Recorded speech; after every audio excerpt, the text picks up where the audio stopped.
The idea of the V10 coming back to F1 to move from something that could be considered in the future to parties now actively pushing for it.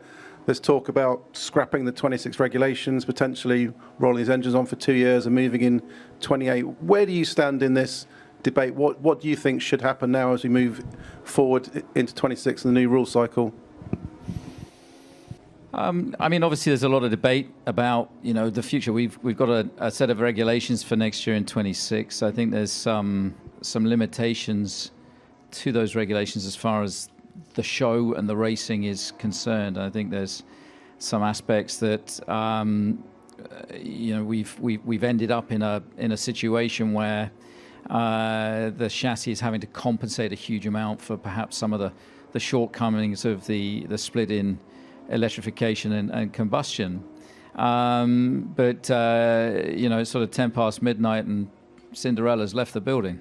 So the romantic in you, a V10, a screaming V10, so long as it's done responsibly with fully sustainable fuels, I mean, is hugely attractive. I think the big question is, when would that be for? What is what would be the game plan between where we sit today and then? Because it would be a massive departure, obviously, to move away from what is currently being very hardly worked on for 2026. But I think from the fan in me, the concept of a screaming V10 engine,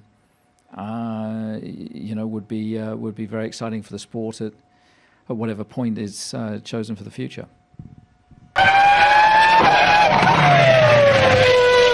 Yeah, Formula One's always been a very technical challenge when you have new regulations. I think this is no different for 26. We're happy to race and ready to kind of race in whatever the rules may be. I think a V10 definitely, as Christian said, would be pretty cool with sustainable fuels. I don't really see how you can unwind what's in place, really, because of all the different power unit changes that are happening right now. Audi's coming in, Alpine's going to Merck, Ford's joining. Logistically, I'm not sure how you put the genie back in the bottle. But from our standpoint, we're with HPP, very happy.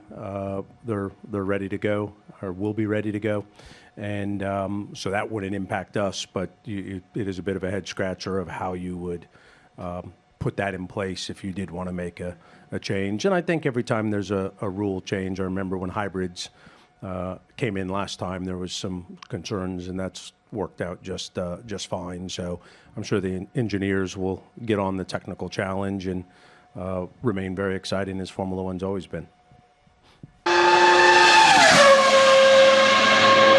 I think they've both summarised it pretty well there. I think it's quite a romantic idea, but obviously the train has left the station now for 2026. But I think it is something probably beyond that will be looked at, because it does sound quite good for Formula One to go back that way a little bit. But as Zach said, we are quite far along as we are already.